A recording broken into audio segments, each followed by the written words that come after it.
Hello and welcome to another episode of Surveyor Says. My name is Tim Burch, and this week, in continuing with our theme of what is surveying, we're going to take even a deeper dive this week, and it's my pleasure to introduce as this week's guest. Tony's not just somebody that I looked up to through my time in NSPS as a past president and several of the roles he filled, but I do consider him a mentor and a friend. And so today it's Tony Cavell, down in Louisiana. And so Tony, welcome to the podcast. I said, so why don't you give us a little introduction about who you are, what's your current employment, and kind of what you've got your fingers in at this point in your career. Oh, thank you, Tim, and thank you for the complimentary introduction. I always have to take a breath when I hear something like that. I'm native Louisiana. I'm born in Lafayette, which is about an hour's drive from where I am now in Baton Rouge. I work at Louisiana State University. Our group is called the Center for Geoinformatics. I usually make a joke about the fact that since I'm working at a university, the more syllables you have, the better your dignity. Yes. The center was begun back in 2001 by the late Dr. Roy Daca. Those who deal in geology know him well. He was a renowned geologist. And our meeting, in a sense, was unintentional or unanticipated in that his idea was to study the geology of Louisiana, which it would take usually somebody with a high stature in geology to dare to do that, because as he told me, you always tell your PhD students to study something else. Don't go down to Louisiana. It's too complex. So his idea was to set up permanent GPS stations and just kind of watch them move over decades to try to understand better the tectonics and subsidence and things that go on. I had, at that time, was an officer in the Louisiana Society, LSPS, and I was also recently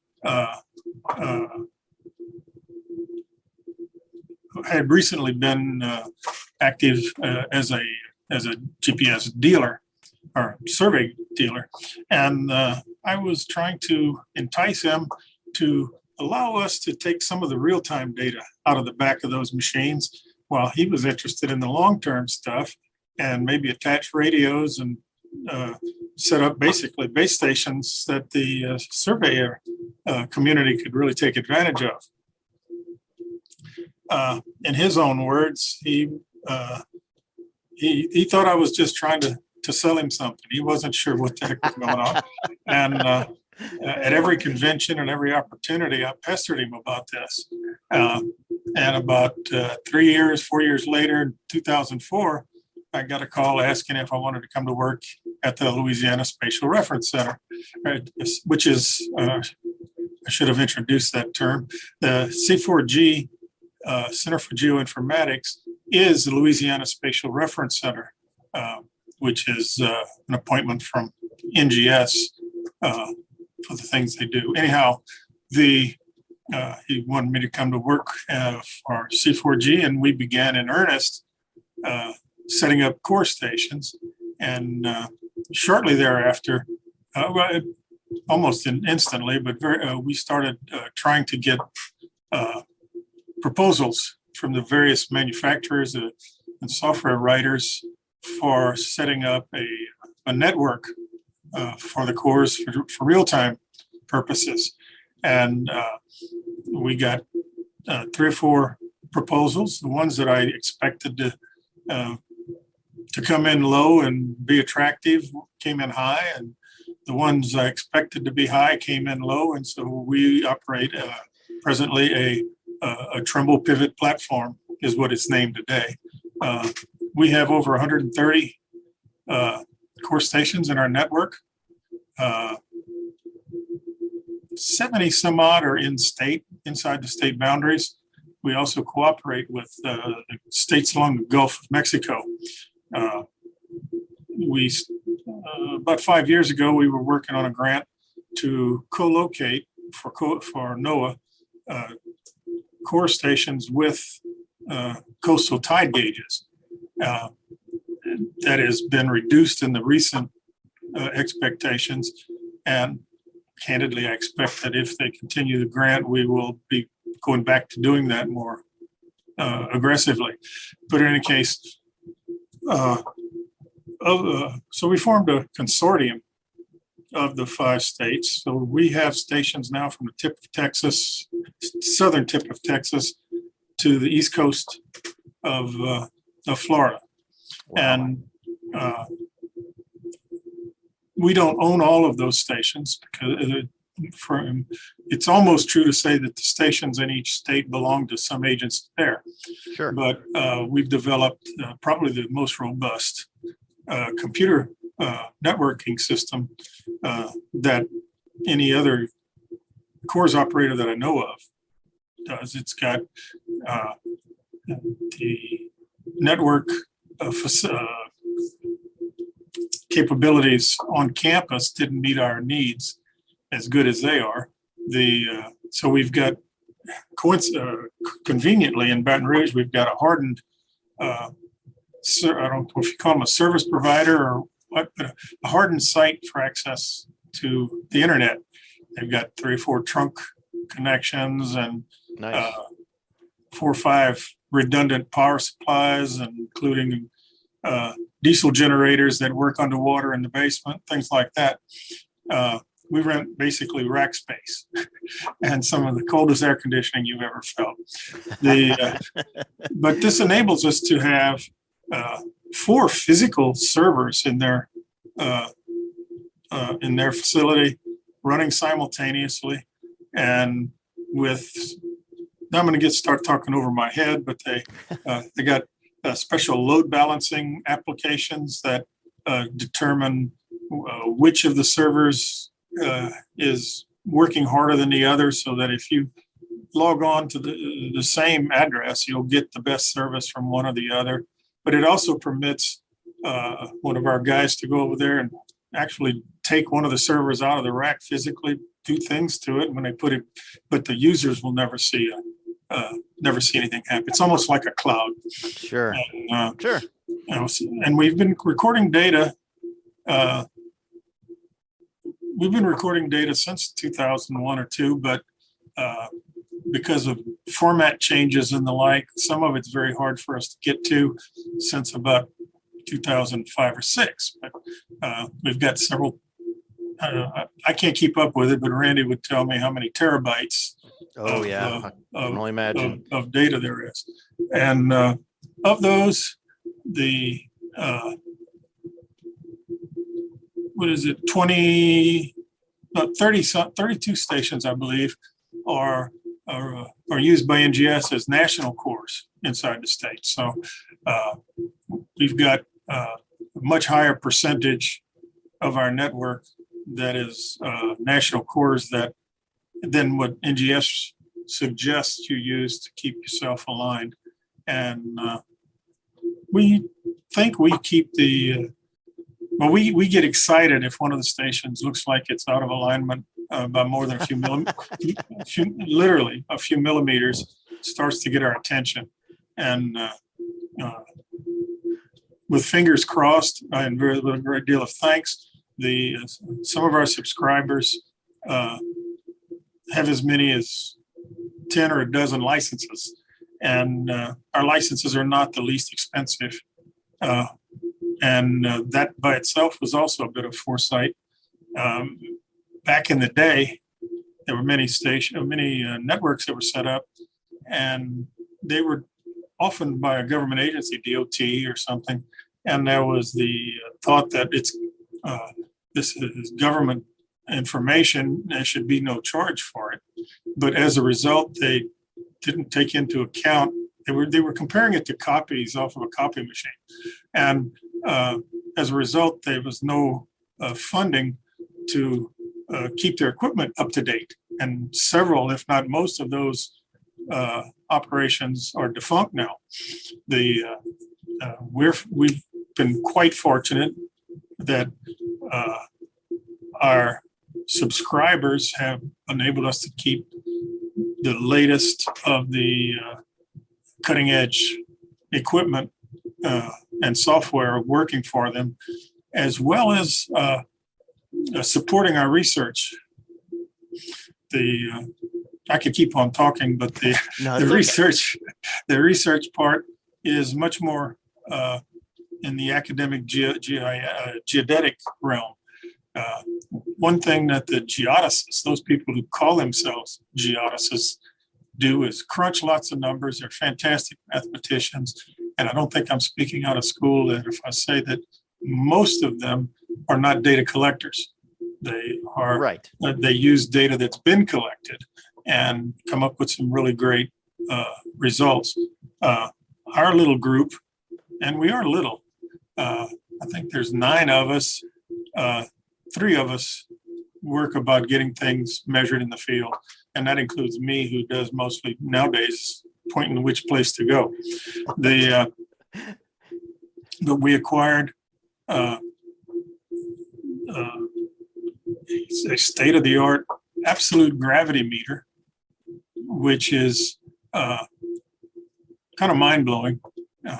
You could spend an hour talking about it by itself. But, oh, yes. The unit of gravity, for those who are not aware, is called the Galileo, or we just shorten it to GALS. But Galileo, coincidentally, was the first guy to accurately measure the acceleration due to gravity, which requires fantastic timekeeping and the like, and good measurements.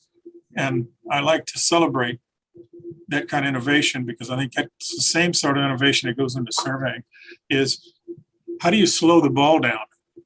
If you drop the ball, you got to find a way to slow it down good enough that you can time where its progress is. Well, he did that by, instead of letting it fall straight, he put it on an inclined plane, and he marked the spaces on the plane. But he still didn't have WWV or anybody to give him really good timekeeping.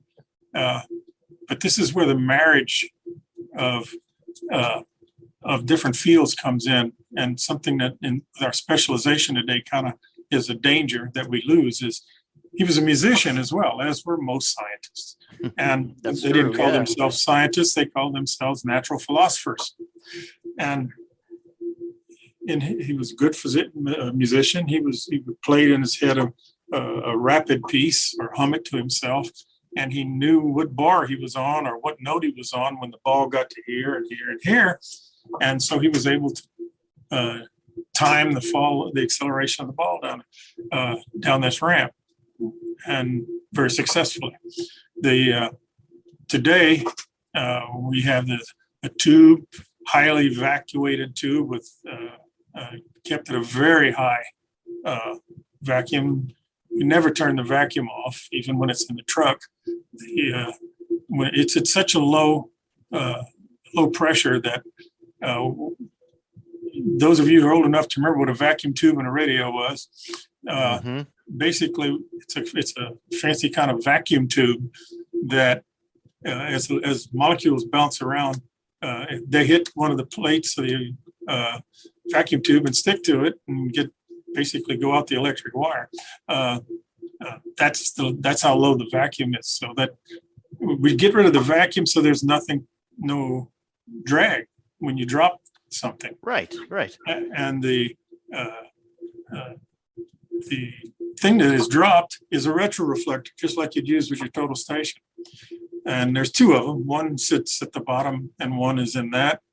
And we have a laser that splits, and as the one at the top drops, the laser beams are brought back together and go to make an interference pattern. And so as it drops, they either interfere positively and get brighter, or they interfere destructively and get dim.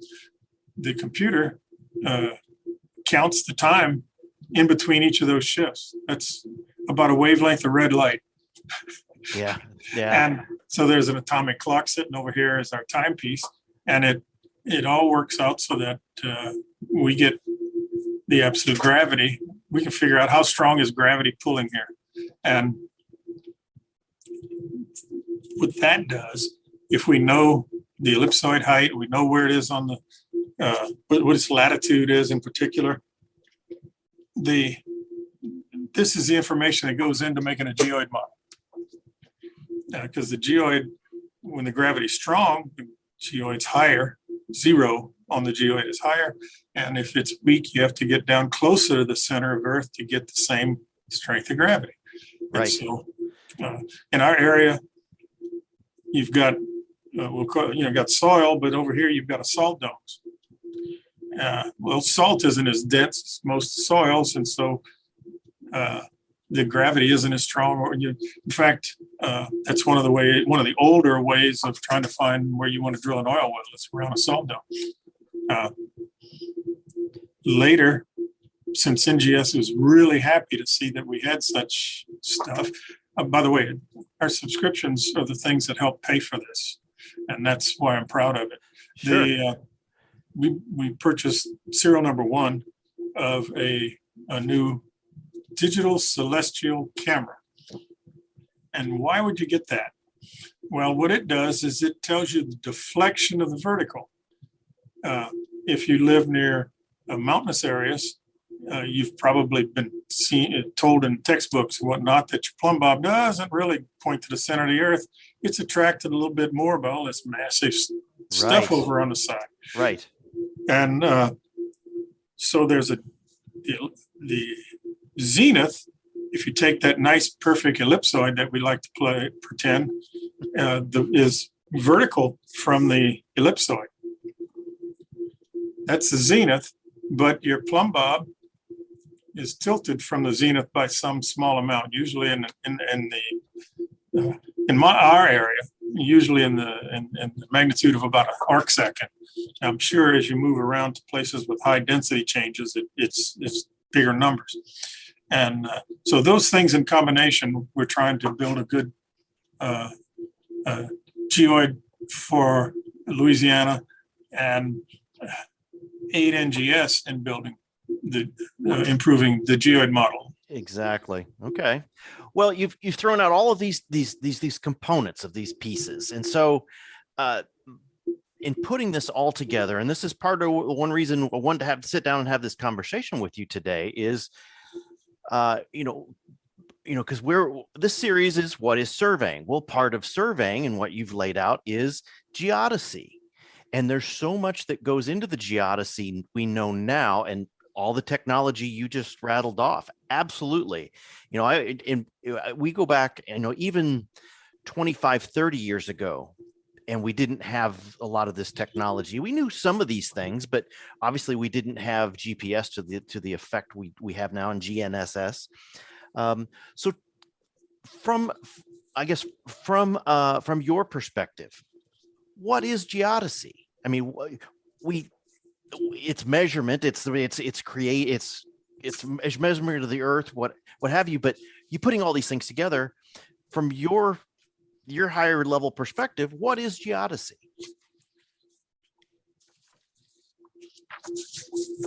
I'm looking on my desk because I thought I might have had the really cool definition. NGS has it very succinctly, actually, and I'm sure I'll get it slightly wrong, but it is the science of measuring the size, shape, and of the Earth, its rotation, and its physical properties, such as its gravity field.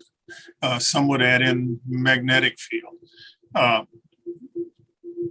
I find the way it's usually described, we all have short memories. I think people are comfortable with memory that goes back twice as far as how old they are. A 3-year-old person maybe can picture something happening 6 years ago. Sure, a teenager might be able to go back 20 years. Right.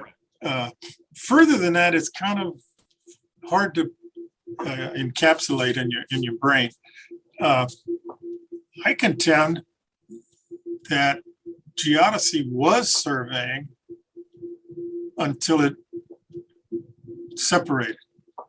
That if you look at even in North America, you got the Mason-Dixon line. Who were Mason and Dixon? Mason and Dixon were a couple of mathematicians, Right. who understood astronomy. Ellicott and Benjamin Banneker. Mhm. They laid out, well, the Ellicott line. I think there's several lines that are called Ellicott, but the Ellicott line to me is the north boundary of Florida, the top of the boot for Louisiana. And Banneker was famous. I mean, not famous. He was fabulous, and his ability to make portable astronomic instruments, but mostly portable clocks, which in that day meant that you could disassemble it, put it on the truck, on the backboard, on the buckboard, and when you got where you were going, you put it back together again, and it still worked. So it was portable.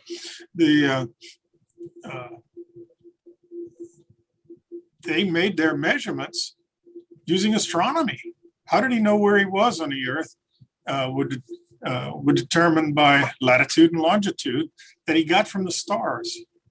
But you couldn't do it, especially longitude, you couldn't do it without an excellent clock. And because longitude is nothing but how far around the Earth have you come from some starting point? And it was Paris, or it was Greenwich, England, or it was Washington, D.C., depending on which era you were working in. Today, it's almost universally Greenwich, England. But we go back to the guy I was talking about earlier, when he played around with telescopes, discovered the moons of Jupiter. The moons of Jupiter, and for anybody who's got a surveying quality telescope, should find out where Jupiter is in the sky and look at it sometime.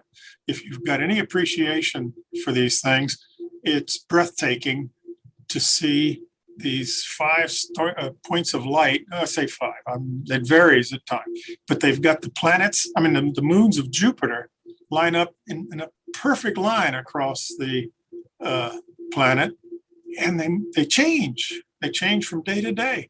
And that was almost heretical in those days, that the celestial bodies were able to morph.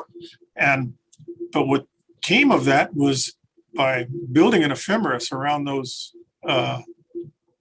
moons, when they would disappear and reappear, people like Banneker could help Ellicott tell the time. And so when he would set his pendulum clock going and set the clock according to those observations. He could then know when certain stars would pass overhead.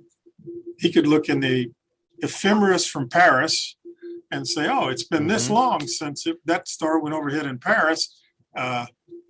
Divide that time by 24, and this is how far around the world I am. That's my longitude. And as I understand, there was a monument that he built in the the name's going to escape me, and it's going to bother me. The name of one of the Indian tribes, Natchez. There was a monument he built near where the Natchez community was. Okay.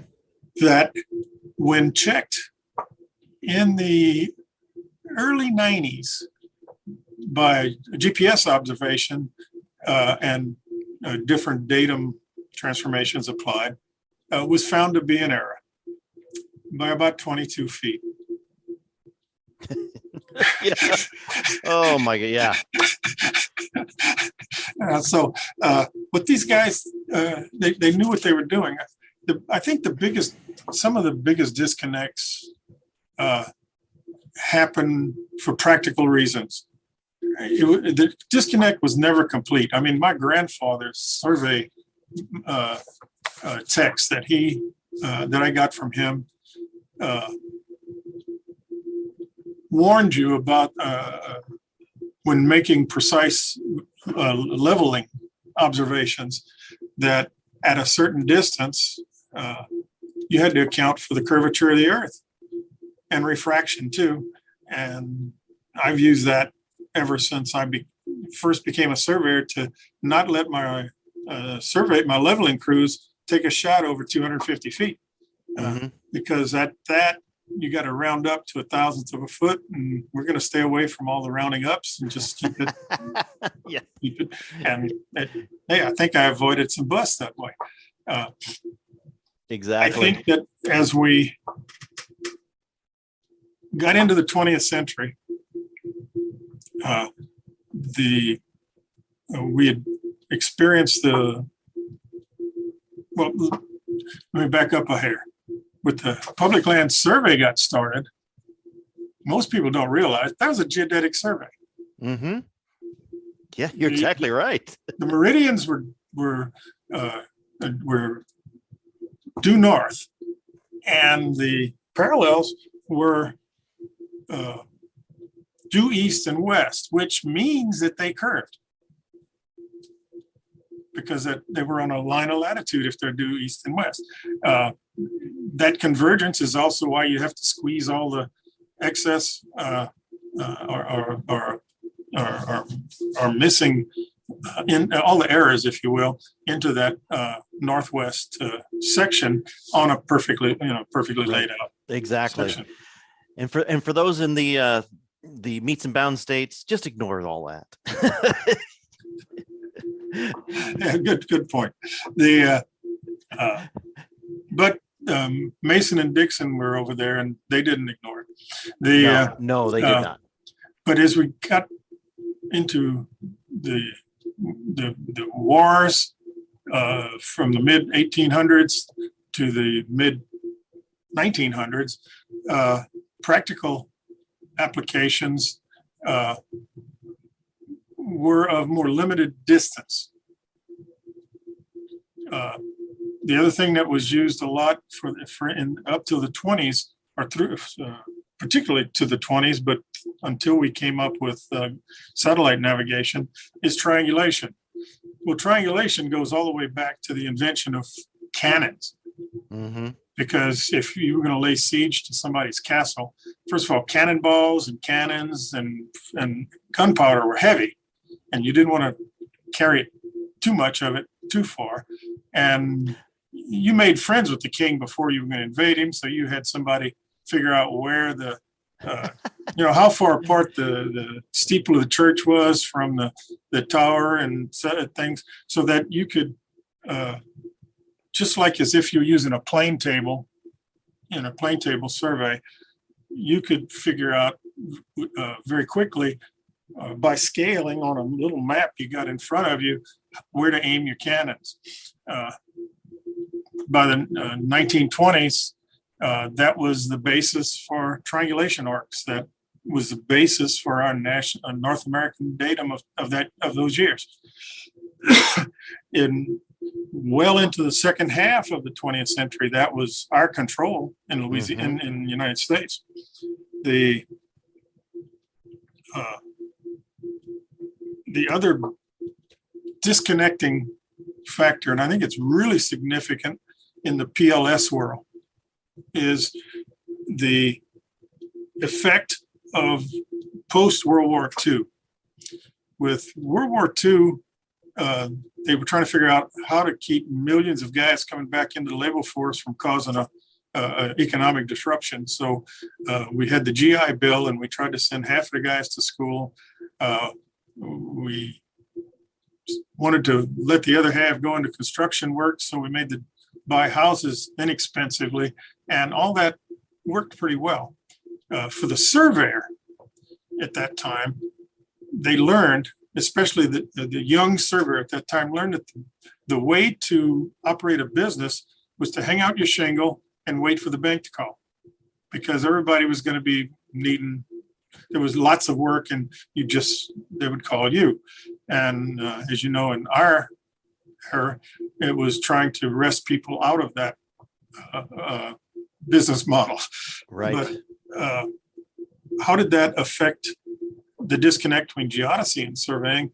Is, I think, for a whole generation and maybe two of surveyors, the extent of your survey, the datum, if you will, for your survey was in urban surveying was a city block. It was flat. Right. And everything became plain surveying. Even departments of transportation would do their projects by plain surveys with correction factors. And so geodesy was for the guys that wanted to play in that stuff, and real surveyors did plane geometry. And then we started throwing satellites up in the air in '57, and Sputnik went around the world beeping. And I usually tell a story that facetious story that some guys in the ivory tower said, "Oh wow, look, the Doppler shift really works," and because it has a high pitch and a low pitch, and if we know where its orbit is, we can tell from that switchover when it's closest to us. And if we wait around till it makes a few passes, we could figure out where we are, triangulating from those passes. And so the Navy developed a system that got named the transit, or the Doppler system of satellites. And they formed with something like a week's worth of observation. One could get down to the meter and submeter level, and with a lot of math, you could make adjustments that look better than that. The transit system, the Doppler system, was one of the main controls for the NAD83 system that we're using today. It's since been adjusted and improved, but it's still NAD83. And of course, we've the problem with the Doppler system for the Navy. First of all, it was a godsend because you can be anywhere in the world and figure out where you are. But it might take 10 minutes minimum, and that's lucky, but 10 minutes to most of an hour to get a position that's as accurate as an inertial guidance system would need, which is what the atomic submarines used. They could stay down forever, except that since they were running on inertial guidance, which has to have some error in it, that error is going to grow over time. You don't want to go running into one of these mountains underneath the sea. Mm-hmm. And the submarine's first job is, as most people don't think about it, their first job is to hide. It's just to be. Oh yes. So coming up and trying to take manual star shots with a hex sextant is kind of impractical, and but the idea of having these satellites tell you where you are within an hour, man, that's pretty good. Except that as more satellites get up, it was really easy to see submarines when they came up to the surface to get this stuff. So they needed another system, and it was needed to be instantaneous, accurate, all that good stuff. And so the GPS, or Navstar, was invented, and so there's more satellites. It was, I think, at most like 7 or 9 transit satellites. They limited the number of GPS satellites at 32 simply because that's what the computers could handle at the time. And they were put up in very high orbits for a couple of reasons. One was the transits were only 600 miles high. So as they would come over the Earth, over a terrain, they would be attracted and speed up a little bit. But as they got over the ocean, they'd slow down a little bit. And so their orbits weren't pretty. The GPS satellites are far enough out for a couple of reasons. One, the Earth can be treated like a point source for gravity, as well as at that distance, an observer can see more satellites. You don't have to wait for the next, like the transit, you had to wait for a satellite to come by and wait for another one to come by. So now with a workable GPS system, the satellites could come up to the surface. And as soon as they got a fix, and so they could go back down. And to get a fix, you needed 4 satellites, and poof, they could go back and do their job. And so that's why we got the GPS. Now, granted, it was also designed to be very useful for the other military forces and the like. So that started, at least with some thinkers, started thinking, first of all, like, wow, we could use this. I'm jumping way past this Challenger accident and all that stuff. Right.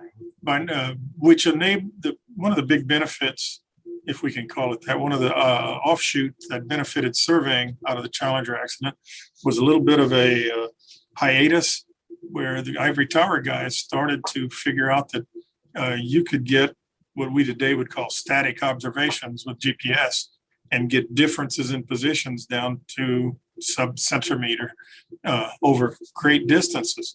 And by the way, it was the same algorithm that is used today for the base of all geodesy that I know about, the VLBI, which is these radio telescopes similar to what you might have seen if you watched the movie E.T. You can, now this blows my mind even today when I think about it, but such a telescope, VLBI telescope on either end of continental United States, California to Washington, 4,000 miles more or less. You can resolve, they're looking at at that time they called them pulsars. Today they recognize them as black holes that are rotating. They look at those signals in the same way that we look at a GPS station, a GPS satellite, and that distance, 4,000, they can resolve the XYZ, the delta XYZ to a centimeter over 4,000 miles. Well, you can see why that makes a very good control for most of the geodesy in the world. That method is what we use now to do static GPS carrier surveying. And in the 90s, the next important thing happened probably was the, mainly out of Ohio State University, the previously classified work on geoid models was finally made public. And geoid modeling, as I hinted at earlier, is really important because GPS can't tell you your elevation. Mm-hmm. GPS can tell you your XYZ from the center of the earth. We usually use what I call our own 3D graph paper, an ellipsoid, to plot that it's got a latitude and longitude here. For height, because it's an ellipsoid, measuring from the center of the earth doesn't make a whole lot of sense because it's not perpendicular to where you're standing unless you're at the equator or the pole. So the up and down is measured normal to the ellipsoid wherever the heck you are. And that's back to that deflection of the vertical. So that's what we'll call ellipsoid height, is your height above, negative height below that modeled graph paper. In South Louisiana, if we have an elevation that's less than 75 feet, 25 meters, it's got a negative. Anything less than that's got a negative ellipsoid height. So you got to deal with negatives. If you're on the ocean, as you get close to the shore, you've got to be very aware that the ellipsoid model's over your head. Mm-hmm. And most of us are thinking of sea level as the reference, but that's the geoid. That's not the ellipsoid. In any case, the surveying became very interested in the possibility. It wasn't then a necessity. The possibility of getting elevations. Today we would say orthometric heights, but the elevations using these really cool GPS equipment and geoid there 96, I think, was the first practical one for most surveyors. There was a 93, I believe. They were pretty rough by today's standards. But in fact, the way we used them back then was we would trust the shape, but we wouldn't trust the absolute value that they gave us. So we would get several points, and one of which or two of which we had a benchmark that we did trust. And we would take the shape or tilt that the geoid model had and just raise it or lower it to the correct height. And it did well in limited areas, as long as you didn't try to spread out too far. And as the geoid models, the current geoid models, despite my bitching about it on for Louisiana, is amazing. And the reason for our gripe is as far back as the 50s, when Hale Boggs was one of our representatives, he even was getting US and GS to come out every 5 years or so to tell him what was going on. His constituents were talking about things sinking and more water. And the Louisiana, I like to say it this way sometimes when I'm explaining it, we're just 2% of the states. And as such, the statistics for the whole continental United States can look pretty good, and ours can still not be so great. And that's been the case. And it's one of the thrusts, kind of circling back to why C4G exists. It's one of the thrusts we would like to, we would be fulfilling part of our mission if we get an accurate geoid model for our areas. And next question. Well, I tell you what, and I personally have heard you talk about this before, how things kind of, like you said, it surveying kind of diverged from its role in geodesy, and how it was really married with astronomy and a few things back in the day. And then it kind of peeled off its own way, like you said, with development, with construction, with all these things.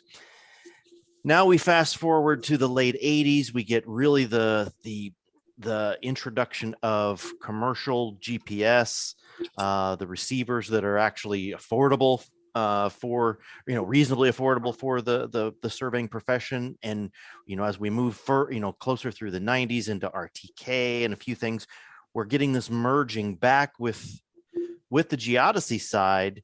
But now we've got a whole bunch of practitioners, and I'll be honest with you, because I was this way for the longest time. It took more education on my part.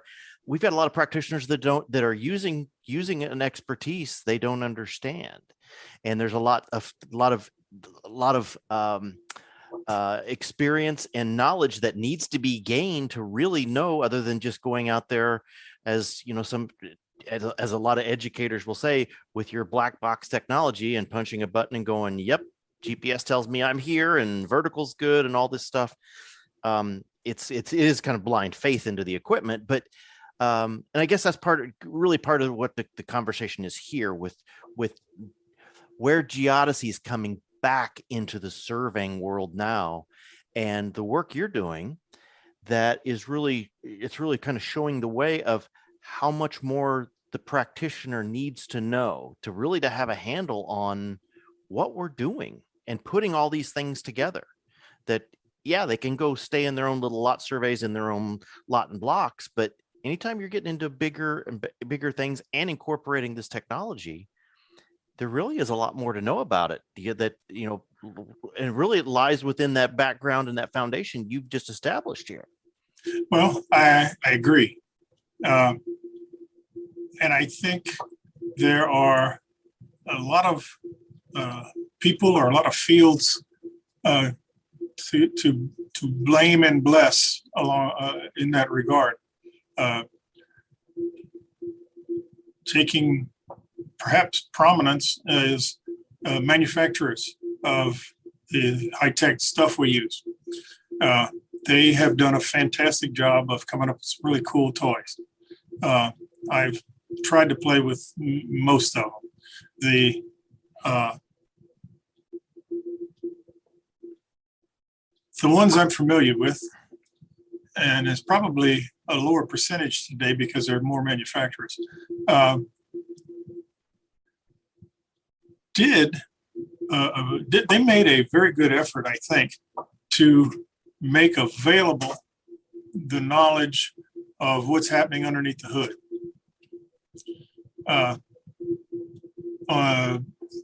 But big organizations often develop silos that don't talk to each other.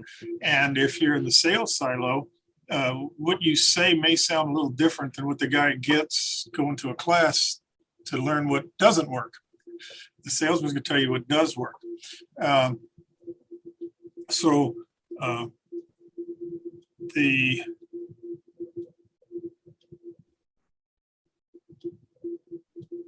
The guy who has let's just make a small survey operation as a model. And so when he's busy, he's very, very busy.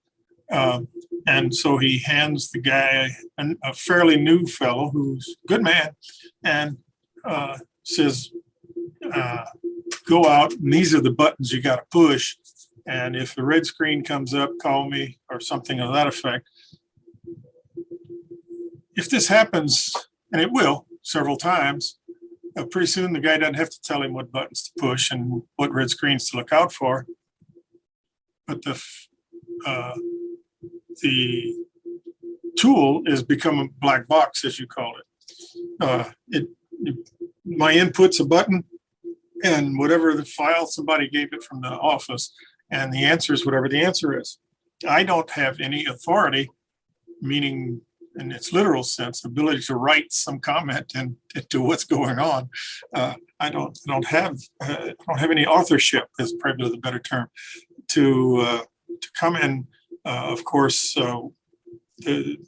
from some of that, not always arrogance, but ignorance, you get what is now famously been called the pincushion corners, where the boss told me to put, this is where the iron goes, so that's where I put it. Yeah, okay, yeah, there's another iron over there too. I don't know what the heck that one's about. And ignorance is a defense. And if you think about it, it's a defense in many things. Some near auto accidents, I didn't see them coming, and the like. I didn't know it was loaded, whatever.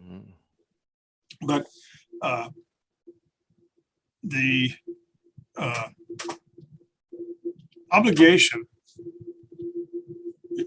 is most, and always has been, most on the person who bears a license to make sure that, I'll keep the sentences short, that he understands his tool. I would rather him go out with a steel tape and a transit and know how it works than to use GPS and work in ITRF instead of NAD 83 and build a house on the other guy's lot.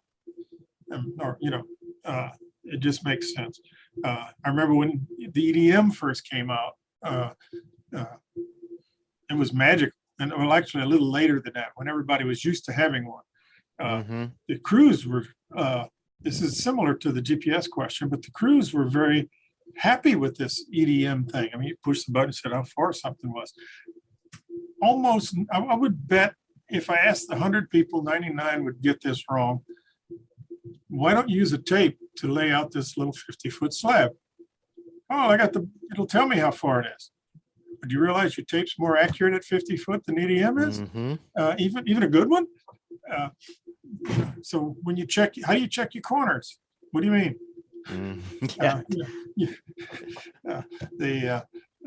For those who don't know what that joke was about, if you laying out a square or rectangular slab, if you pull the diagonals across the corners, they should be the same. And it's a check that everyone, even a carpenter, knows. I mean, everyone should know, and even carpenters know to check it. I don't think, and here I get into some areas that sometimes are not the most popular. I don't think the cure for this is trying to teach people what's behind their tools. I don't think you can do that in a school except for each tool. Right. And if you try to do it in some kind of a regular curriculum, whatever curriculum, you got to realize the glacial progress in which the bureaucracies inside universities work.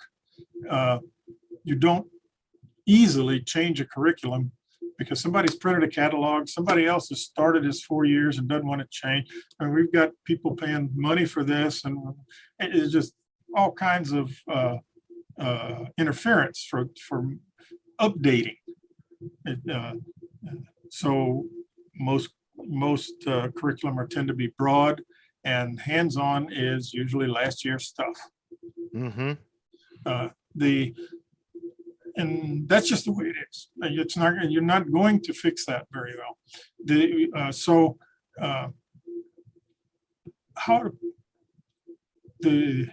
I've got my own ideas about how to get that accomplished. I don't think they'll come to fruition, not in my lifetime. And that is another profession that we want people to know how their tools work, no matter how many degrees they have or anything else, is usually our physicians and our surgeons. And they don't really get to work without supervision until they've served a residency proving that they know how all this kind of stuff works in their hands. And that's what we're missing. I think if you go back in between the teens and the 40s, when surveying was becoming a license by government, the guys who were writing the descriptions didn't know what surveyors did. And so you ask around, what does a surveyor do? Well, he tells me where my property lines are. And 90% of the laws and therefore qualification test questions are going to be about things that have to do with measuring a length, how do I, and are covering certain specific laws inside that state.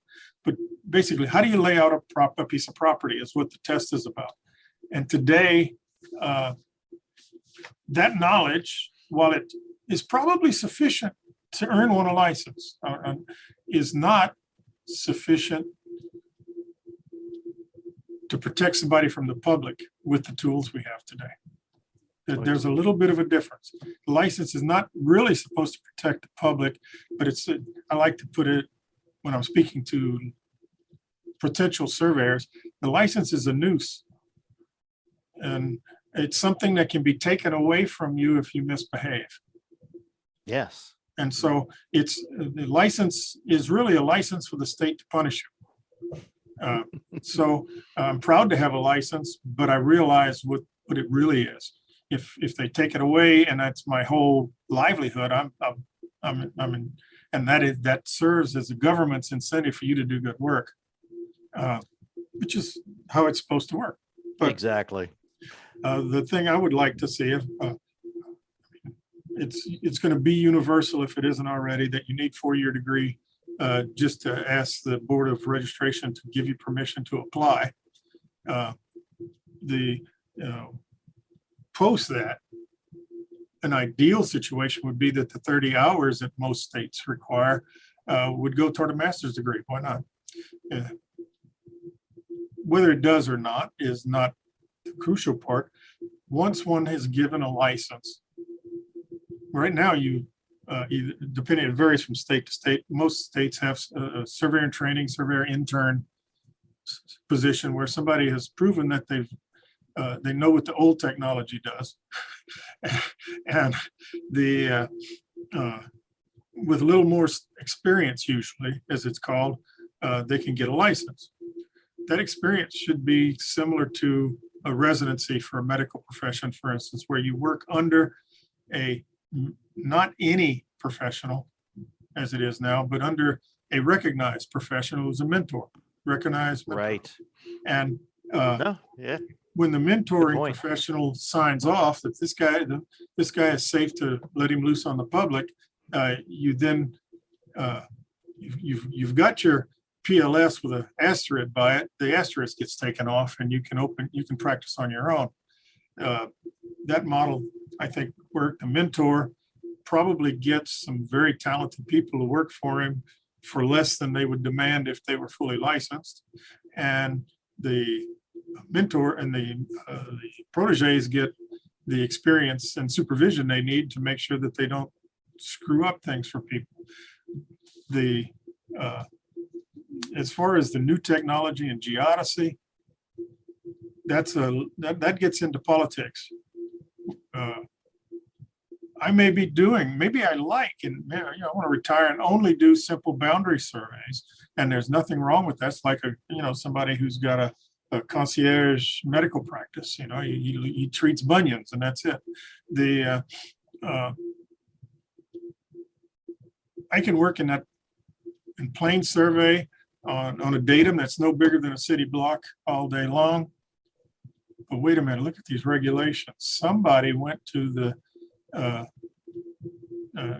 textbook and found out there's such a thing as state plane coordinates and precisional accuracy. And so I can't do that without learning what these other, or I can, but probably get in jeopardy. Or what happens to the people who actually know how this stuff works oftentimes is I do it right, and the guy sitting behind the counter doesn't know what right is, and so he challenges your results. So that's the other place where there's a disconnect.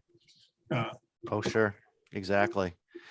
Well, one thing I do want to ask you about, and this is something obviously you and I have talked about on and off, and I think this is another real good reason I wanted to have this conversation today, is the concept that we've talked about over the years about a geodetic surveyor and what that truly entails versus, I'm going to say, your common everyday practitioner. I mean, it's, and I guess what I'm trying to allude to is what do you think it goes into if for someone, for a land surveyor, I got to quit saying land surveyor, a surveyor to be considered a geodetic surveyor, and say we come up with a certification of some sort that deems one at this higher level. What would you say that what does that entail? What kind of experience, what kind of knowledge base, what would that person be certified really to do, and what would be their main tasks in being a geodetic surveyor? I'm glad you asked. There's two answers, and actually there's one answer to the question the way you asked it, and another one for the way I wished you had asked it. Okay. Well, straighten me out then, Tony. Straighten me out. Geodetic surveyor is what I do right now. I go out and measure things with the geodesy in mind, not a boundary, not a dam, not a flood elevation. I am trying to improve geodesy, and that's what I'm doing here. It doesn't require license. I doubt it ever will. Certificates probably don't mean anything. The guys that I give the data to will decide if it's worth crap or not. That's a geodetic surveyor. The guys who work with me or follow my supervision are geodetic surveyors, though you might, if you split hairs, you'd call them a technician instead, but they're good. Let's see, it was back in 2016, I was honored to be president of NSPS. And the reason you know that this was a conversation we've had is having a geodetic certificate was was one of my goals, which hasn't yet happened. Yes, hasn't yet happened.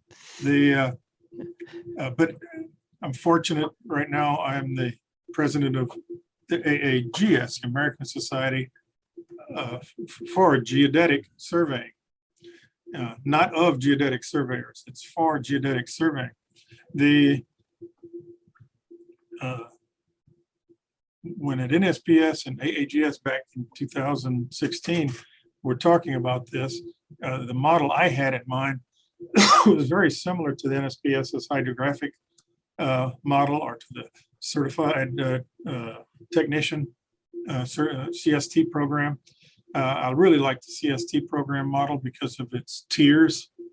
And it seemed simpler to me to get off the ground than it is proven to be for the geodetic surveyor certificate. No, I got this geodetic certificate, surveyor's geodetic certificate. I view things like these certificates as I like the medical profession as a model, because it's like I've got an MD and I've got a specialty. I'm board certified orthopedist. I'm board certified ENT or whatever. I'm a licensed surveyor. This is the benefit I would see for having a certificate is I'm a surveyor and I have been certified in geodesy. I've been certified in hydrography or whatever. And I thought it would be fairly quick. You guys come up speaking as NSPS to AAGS, come up with a bunch of questions that you think would qualify somebody. And we're used to, NSPS is used to administering these things, and we split the fees and everybody's happy about it. And the guy gets a certificate that means something because your test is quality. I didn't realize it then, but have realized it shortly thereafter, that AAGS reinterpreted it to mean an educational activity. I understand it very well now, since 90% of our members are either in PhDs in teaching geodesy or something else like it in school, or they are PhDs working for NGS, and the rest are a few of us. It's natural if they think of a certificate, it's a certificate from a course they've taught, and you've successfully proven that you absorbed the material. Developing a course is no trivial matter. COVID, lockdowns and the like actually assisted, because we've been making progress, just so I can, that's the spoiler alert, we're making progress. Yeah. One of our very active members was required, who teaches geodesy at his university, was required by his university at the time to make all of his courses remote accessible.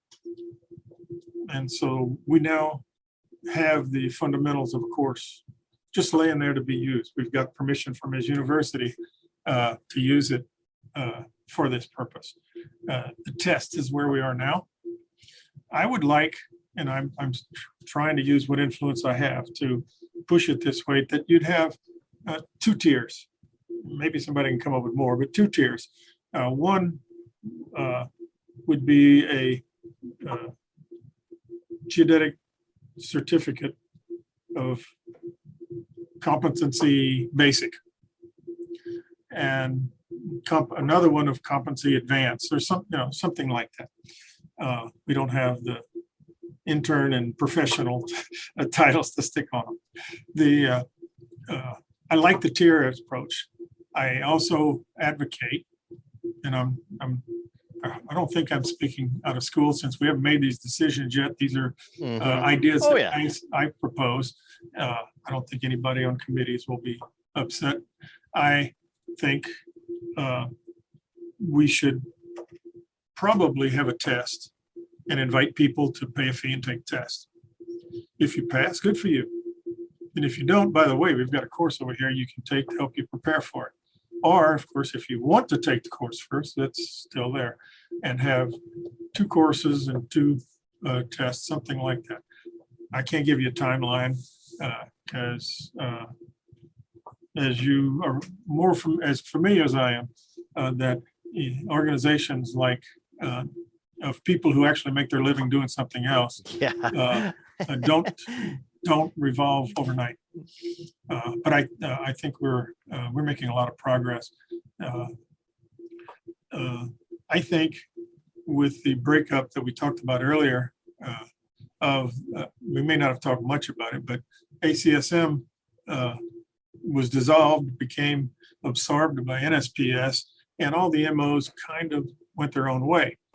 Some have kept closer connections than others, like AAGS and NSPS. But that I can see now from a different perspective that orphaned AAGS. When they started out, they were the control, what was it called? Control Survey Division of ACSM. And their name changed over time to AAGS. But they were never a large group. They were, when it was an integral group within ACSM, AAGS had a function. I mean, it's kind of like a small organ, your spleen or something in your body. Not very big, but it works better when it's connected. Yes.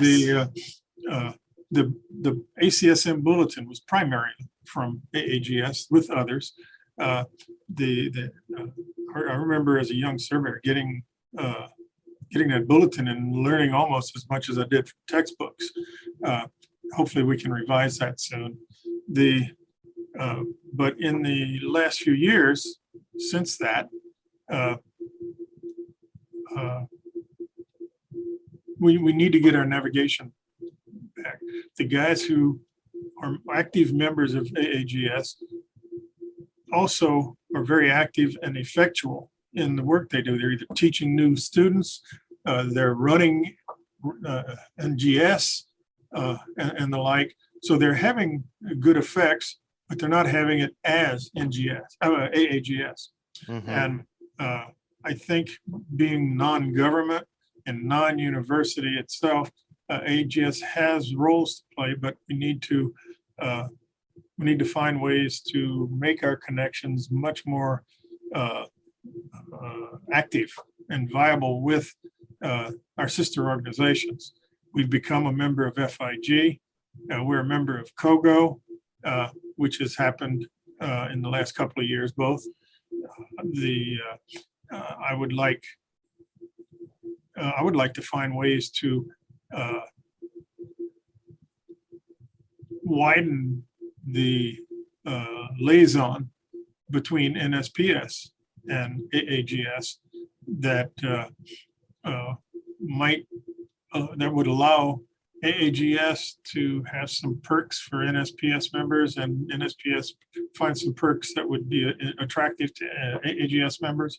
Right now, there is a stumbling block, and that is how you become a member in NSPS and how you become a member of AAGS. NSPS charges affiliates a per capita tax per member, and everybody in their group becomes members of NSPS, and it's usually spoken, and the per capita tax is quite low. I think it's still $40 compared to when I last paid the previous dues, it was $235 to join NSPS. There are a couple of state affiliates, but I don't see that being a strong future for AAGS. But I would like to find means to reduce. Well, you're the executive of a large organization. If I can increase the number of people, I can cut the dues. And I mean, especially in today's almost paperless world, a new member, if I'm operating today, a new member doesn't cost me anything to serve. And so any extra revenue is on top of is clean, good money. And so with that premise, if we can increase let's make it simple. If you doubled your membership, you could half your dues and have no change in an organization. I think that is a stumbling block that hinders our cooperation on some things. some of which would be sharing some member benefits back and forth. But I forgot your initial question, but the had to be with the certificate, I guess. Yes, the benefit of that certificate, because I think you're exactly right. I think the benefit of that certificate almost needs to be born out of AAGS, and really the work and a lot of the philosophies and the education and the knowledge base that comes from a lot of what AAGS stands for. And I guess let me add this to it. We've got a lot of work going ahead, a lot of work ahead of us in the next several years with the modernization of the NSRS with NGS, and the work that you're doing. And I can't imagine seeing all the work you're doing, all the subsidence, all of the title work, all of the tectonics, all that stuff. I mean, we're learning so much more about what our world is doing because of GPS GNSS. So you're collecting all this data, and it has nothing to do with boundaries. It has nothing to do with property ownership. It is strictly geodesy. It is strictly what are we working on, and not who owns it. It's what we're working on. So, it's tying all of these things together with AAGS and NSPS of a geodetic surveyor and what that would mean to people that are, to a practitioner, to a surveying practitioner that is engaged in that type of control work. Like you said, the precursor to AAGS was the control part of it. And that's really still what it kind of comes down to. Now, I know we're working to get away from static monuments and, it's more core stations and other things, but we still need to have, you still have to have all of the, this stuff that relates back to properties and ground and things. But I guess the importance of this geodetic surveyor and where that means. Well, I'll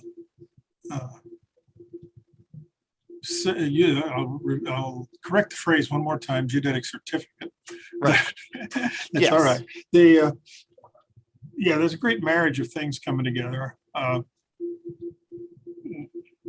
tell another story a little bit. When NAD 83 came about, and then a few years later, which was in the 80s, late 80s is when we really got it.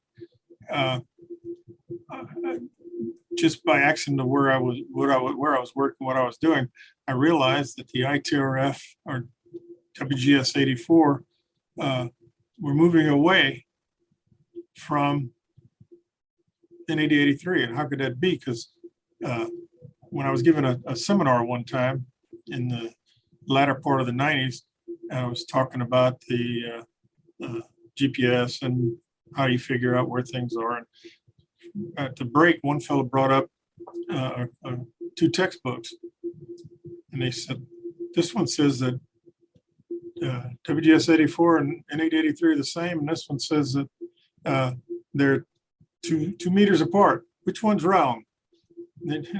He said which one's right, but you knew what he meant. Mm-hmm. And I was floored for a minute, as you might be sometimes when you're on stage. And I said, well, give it to me. I'll get back to you.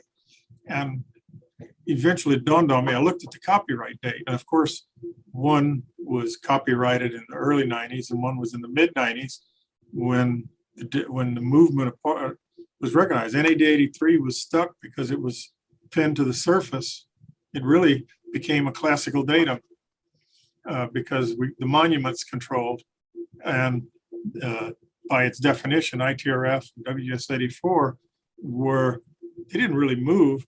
The location of the center of Earth was just more refined. And the first center, where they were both all agreeing with each other, had 5 meters of error, of doubt. And just to give you an idea of the amazing improvements, today they claim that they've got a 0.5 centimeter of doubt about where the center mass is. So it turned out that well within that 5-meter radius, NAD 83 was up here, but the real center was about two meters over some further. And so that was always sort of a disappointment for me. Why did NGS do this? Why didn't they just let the center be defined like it was? And the old explanation was that they didn't think the public would accept coordinates that change. They wanted to keep them the same. Mm-hmm. Now I'm amazed that Drew Smith and them have done at NGS with the development of their 2022 datums. I mean, it's amazingly complex stuff they're doing. For one, the simple part is to do what I was suggesting a minute ago, which is, okay, we're going to be with the inertial system of the Earth, we're pinned to the center and all that. Great. Boy, the coordinates are going to change and make everybody scary. Oh, well, wait, let's figure out how fast the continental plates are moving around and see where they're rotating. Maybe if we subtract that, we can make our local datum for that continent not move so much. And so you get all these Euler values and all this stuff being touted around. But it's pretty amazing work, and you can see why in some ways they bit off more than they thought. In 2022, we'll be lucky to get out in 2024. But I'm looking forward to it. I think it's a good thing. The biggest difference, I guess you could say it's a philosophical difference, is in the past, when we wanted to know the value for a benchmark, we'd get the data sheet, and it was a government document, it was printed, and that was where it was. Mm-hmm. That's the value. And it may have been 10 years ago when it was measured, but that's the official value. The thing with 2022 is going to be that's going to be replaced by a coordinate function. And the coordinate function includes whatever history they've been able to get for a monument, and it extrapolates forward. So that if you're looking for the elevation, you won't get the elevation from 5 years ago, you'll get its predicted elevation for today. Mm-hmm. And you can acquire those others if you click the other buttons correctly, but the most probably correct value is what you're going to get. And hey, hats off to them. They're really ambitious, and it'll be better than most. Again, with the certificate and education and how why is it important, or why should somebody care? Anybody who really has those questions, I know it's too expensive, but to do it just on a whim, should explore the Certified Federal Surveyors program. They don't ever have to want to survey for the Indians or anything like that. Just that program, in my opinion, is as good and better than most education's survey education somebody will get in a 4-year degree program that specializes in surveying. I would say that honestly. You will know more about how to figure out boundaries. And in fact, bringing in the geodesy, first of all, the PLSS we talked about earlier is geodetic, but the last continuing education I had, not that I'm likely to experience any of it, was the court cases and resolutions on landslides fast and slow and earthquakes. And I'll probably not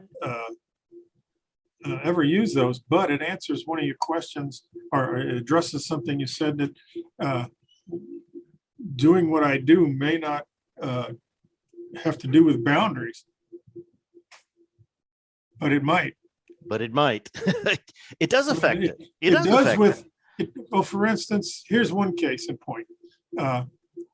For those who know a little bit about leveling, but haven't racked their brain, when you run a level loop, you're not going to your results are not orthometric heights. because of a lot of reasons. But Right. that's a teaser that somebody can go and try to look up. The definition of the pool elevation for a dam is a case in point. Many times the Corps of Engineers or some authority, power authority or somebody will do a taking for the land that's underneath the elevation that would be the pool, the design pool height for a reservoir. To get that accurately is going to require, accurately will require some geodesy. And the like. Well, very good. Well, I appreciate your time today, Tony.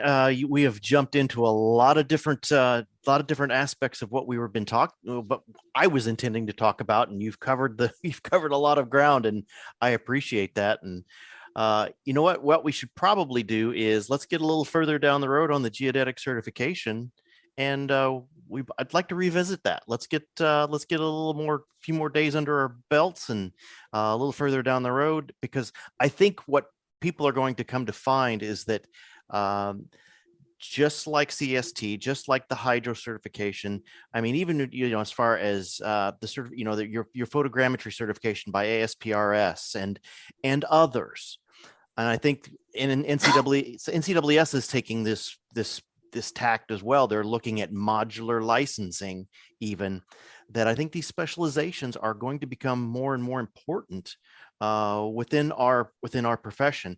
And you hit it on the head earlier that our profession probably covers more aspects of various tasks and various things than most. So I think having these certificates down the line that help a practitioner establish what they're good in, what they're really qualified and what they're knowledgeable in. So I like that you haven't given up the fight on the geodetic certificate, because I think it's going to be one that's going to be necessary. We're doing the same thing with the certified floodplain surveyor. I think that's going to be one. I mean, my personal one that I've really kind of stick to even still is I'll mention just real quickly is land title surveys. Every licensed surveyor can sign a land title survey. There's a lot of surveyors that shouldn't, because they don't go into the depth and breadth of what that survey is looking at as far as title and a lot of the requirements that are there. So I think having these certifications just only adds to that expertise level when somebody's looking for that particular surveyor. So keep up that fight. Oh, well, I think a couple of other things along that same line. I have for a long time thought that, granted, this is state law, but that in the states the PLS ought to be granted a limited notary public ability. I think the case law has usually been on the side of the surveyor who has good notes, gets a signature and all that because it's in his field book, but it would be nice if it was kind of recognized. And but as for the rest, let's. I think the specialties are going to be more recognized. I mean, today, when I was a child, our pediatricians still made house calls. I don't think you're going to find too many that'll do that today. So thanks for the time, and I hope we make good progress, and it'll benefit all the way around. Oh, I think it will. I think it has.